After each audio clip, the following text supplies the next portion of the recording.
National investigation agency जांच में overground workers से पूछताछ में एक बहुत बड़ा खुलासा हुआ है। वो खुलासा क्या है आपको बता दें। अगले से 2 दिन पहले बैसरन घाटी में आतंकी मौजूद थे। 15 अप्रैल को पहलगाम पहुंचे थे आतंकी और पूरे इलाके की रेकी की थी। बैसरन घाटी के अलावा 3 और जगहों की भी रेकी की थी। सूत्रों ने बताया कि आरू घाटी, एम्यूजमेंट पार्क, बेताब घाटी निशाने पर थी।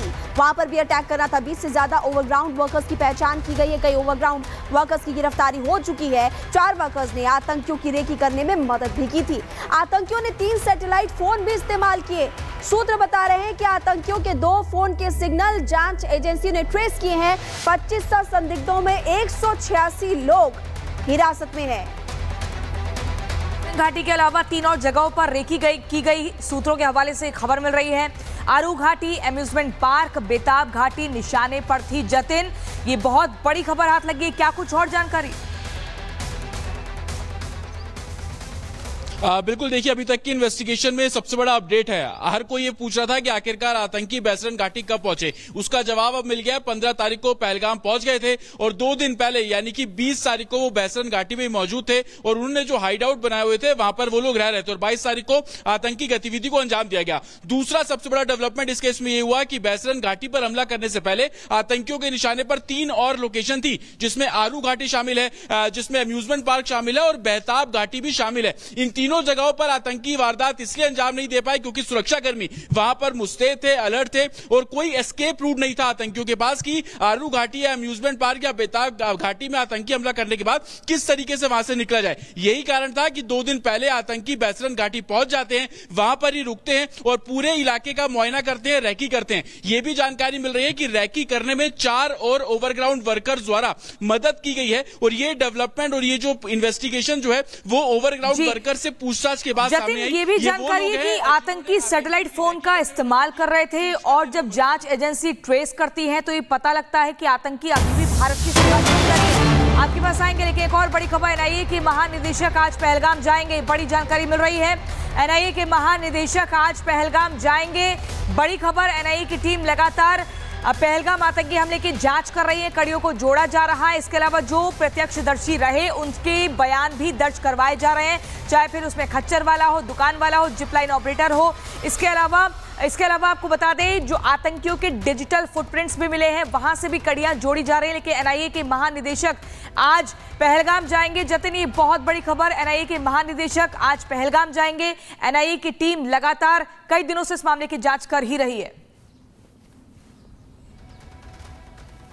बिल्कुल, देखिए आतंकी हमला होने के बाद ही एनआईए स्पॉट पर पहुंच गई थी अपनी फोरेंसिक टीम के साथ, जिसके बाद जब गृह मंत्रालय ने एक तरीके से डायरेक्शन दिया, एफआईआर भी दर्ज कर ली। अब जो अपडेट हमें मिल रहा है कि डीजी एनआईए आज पहलगाम आ सकते हैं और जो मेरे पीछे बैसरन घाटी देख रहे हैं यहां पर स्पॉट पे पहुंचेंगे। कल जिस तरीके से 3D मैपिंग की गई, ये भी सोर्सेज से हमें जानकारी मिल रही है कि डीआईजी रैंक के ऑफिसर 3D मैपिंग की तमाम डिटेल्स लेकर दिल्ली पहुंचे हैं।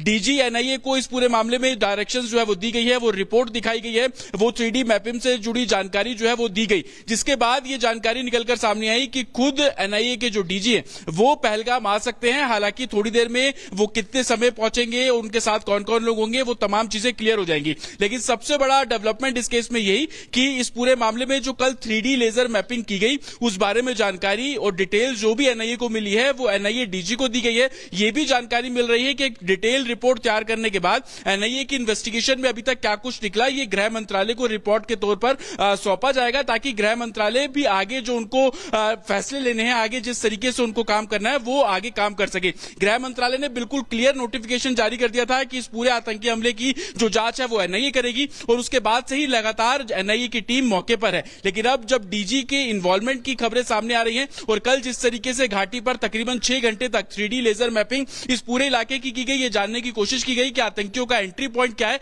आतंकियों का एग्जिट पॉइंट क्या है। ये तमाम डिटेल्स लेने के बाद अब डीजी इस पूरी रिपोर्ट को एनालाइज करेंगे, कुछ स्पॉट पर जाएंगे, तमाम जो तथ्य हैं उसको खंगालेंगे और उसके बाद एक डिटेल रिपोर्ट इस पूरे मामले में गृह मंत्रालय को सौंपी जाएगी। हालांकि एनआईए का साफ तौर पर कहना है कि अभी तक 186 लोगों से पूछताछ की जा रही है।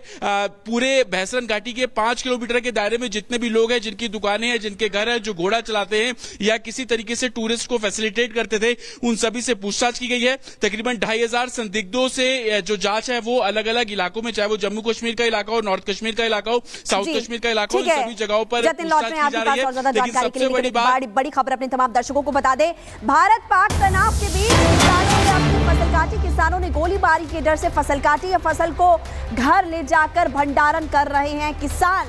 ये बड़ी खबर आपको बता रहे हैं कि फसल को घर ले जाकर भंडारण किसान कर रहे हैं। कुछ तस्वीरें आपको इस वक्त हम दिखा रहे हैं। भारत पाक तनाव लगातार बढ़ रहा है और इसी बीच किसानों ने अपनी फसल काट दी है, जिसमें आपको तस्वीरें भी नजर आ रही। किसान और कुछ उनके साथ मजदूर भी है। फसल को घर ले जाकर अब किसान भंडारण कर रहे हैं लगातार। और दोनों तरफ से एक हम देख रहे हैं कि प्लानिंग हो रही है और भारत की तरफ से निर्देश भी दिए।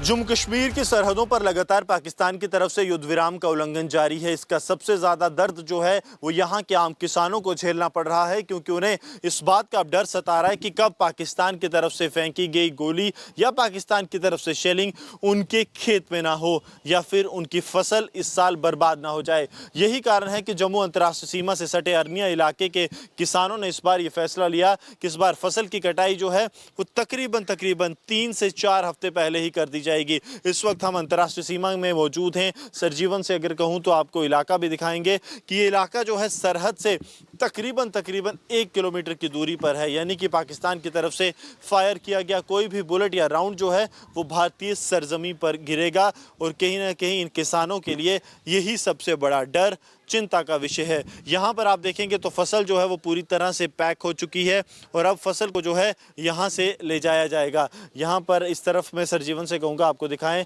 कि किसान जो हैं वो यहाँ पर फसल अब यहाँ से लोड करने ले जा रहे हैं, क्योंकि यहाँ से जो है कठुआ ज़िले में ये फसल जानी है। और अब इनकी कोशिश ये है कि जल्द से जल्द इस फसल को अपने घरों से सरकारी मंडियों तक पहुँचाया जाए, ताकि इन्हें जो है उसका मुआवजा मिल सके, ये अपनी जो फसल है उसे दे सकें।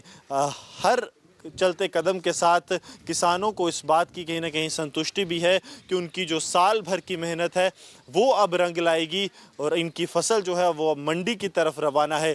आपको बता दें कि जिस तरह से भारत पाकिस्तान के बीच लगातार जो है तनाव बढ़ा है और ख़ास तौर पर पाकिस्तान की तरफ से पिछले 1 हफ्ते में 17 बार युद्ध विराम का उल्लंघन किया गया है, उससे इनका डर लगातार बढ़ रहा है। तो बड़ी खबर आपको बता रहे हैं, भारत पाकिस्तान तनाव के बीच किसानों ने अपनी फसल काट ली है। किसानों ने गोलीबारी के डर से फसल काटी है। फसल को घर ले जाकर भंडारण कर रहे हैं किसान, यानी कि क्राइसिस का डर इन्हें सता रहा है और इसीलिए स्टॉक किया जा रहा है। किसान अपनी फसल को जो है अब यहाँ से यानी कि घरों से जो है अपनी अगली मंजिल तक पहुँचाने में लगे हैं, क्योंकि पाकिस्तान का भरोसा नहीं है कभी भी युद्ध विराम संधि का उल्लंघन, क्योंकि पिछले 7 दिनों में 17 बार हुआ है, तो यहाँ पर भी हो सकता है। यहाँ पे आप देखेंगे तो बैग्स को यहाँ पर रख दिया गया और यहाँ से इसको रवाना किया जाएगा। किसानों की जो साल भर की मेहनत है वो कहीं ख़राब ना हो जाए, किसानों की ये कोशिश है। और इसके साथ साथ एक संदेश भी है कि हम जो हैं सरकार के किसी कदम में भी बाधा ना बने, क्योंकि सरकार के किसी कदम में बाधा बनना ये किसान नहीं चाहते। देश हित के लिए लगातार काम कर रहे हैं। हमारे साथ पूर्व यहाँ के सरपंच बलवीर कौर मौजूद हैं। बलवीर जी, आप लोगों ने जो है इस प्रोसेस को काफ़ी एक्सपीडाइट किया, 2 से 3 हफ्ते आप लोग पहले ले आए। बिल्कुल, अगर मैं ब्रदर बात करूँ तो ये गेहूं की फसल का जो काम रहता था ये 15 मई तक कंप्लीट होता था और ये मंथ हमारा पूरा जाता था, बट इस बार अप्रैल लास्ट में तकरीबन सारा कंप्लीट हो गया बॉर्डर। और आज हम लोग अपनी फसल यहाँ से उठा के जहाँ जहाँ भेजनी है, जिस गवर्नमेंट के दायरे में भेजनी है या वेंडर के पास भेजनी है, आज वहाँ जाएगी ये।